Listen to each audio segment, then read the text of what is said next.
Welcome to This Explainer, where we dive into the fascinating psychology of everyday behaviors.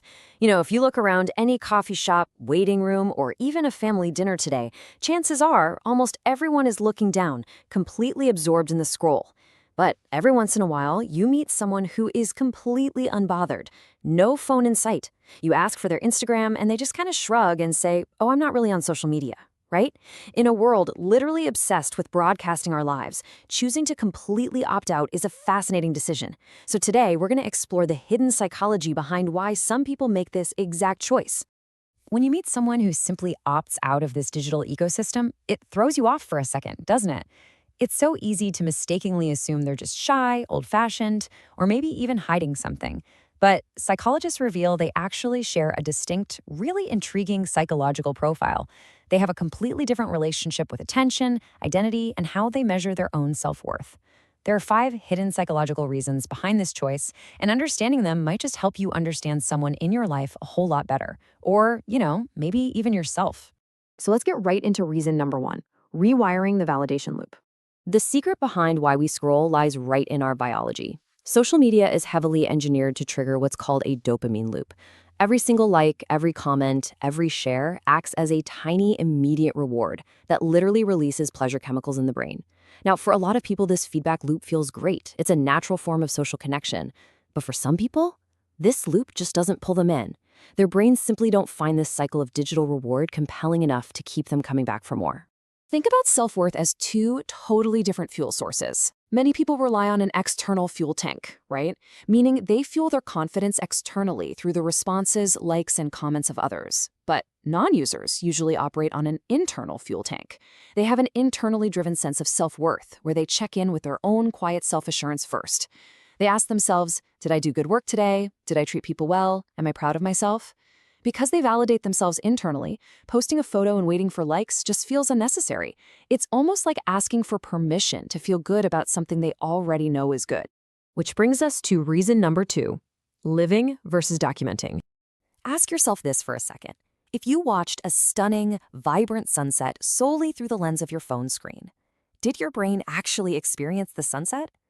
This question is at the very heart of the experiential versus documentary tension, and it really forces us to ask what it means to be fully present in our own lives. Research actually shows that when you shift into a documentary mindset, worrying about angles, lighting, and what your followers will think, you aren't just feeling the moment anymore, you're narrating it. You're essentially outsourcing your memory to your camera, which can seriously interfere with how deeply your brain encodes the event. Non-users intuitively sense this trade-off. They choose the experiential mindset. To them, a sunset is just for watching, and a dinner with friends is just for tasting the food and laughing, without splitting their attention in two.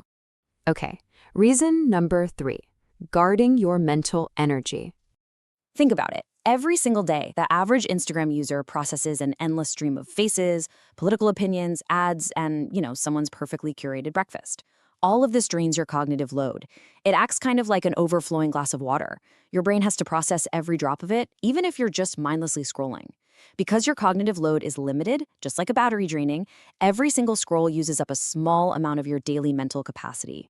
I choose what enters my mind.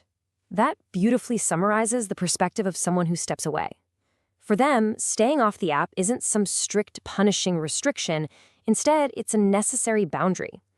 They notice that unfiltered, endless scrolling leaves them feeling scattered, foggy, and maybe even slightly anxious.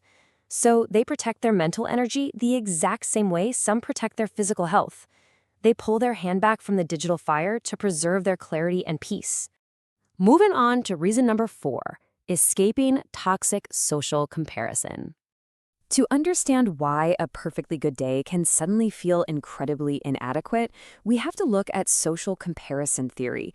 Psychologist Leon Festinger realized that humans literally have a built-in instinct to measure our success by looking at the people around us. The problem? Well, Instagram is not a fair comparison. It completely hijacks this natural human instinct by feeding it a diet of highly curated, unrealistic expectations. It's the ultimate trap, what we call the social media iceberg. What we see online is just the tip, the highlight reel of perfect vacations and flawless living rooms. But your brain mistakenly compares the massive, submerged iceberg of your own life, the unedited, messy behind the scenes, to everyone else's tip. Non-users recognize that comparing their real life to edited highlights is a losing game from the start. So they just simply remove the comparison engine altogether to protect their contentment with an ordinary, unfiltered life. And finally, reason number 5, valuing deep personal privacy. Psychologists actually link avoiding social media to a personality trait known as low self-disclosure. Now, crucially, this isn't about secrecy. These individuals don't have some dark, hidden life. They just have a strong internal boundary. They feel that deep, meaningful relationships are built in person, not through broadcasting life updates to hundreds of acquaintances. They'd much rather have 5 people who truly know them than 5,000 who only see their highlights. I absolutely love this analogy. Think about it.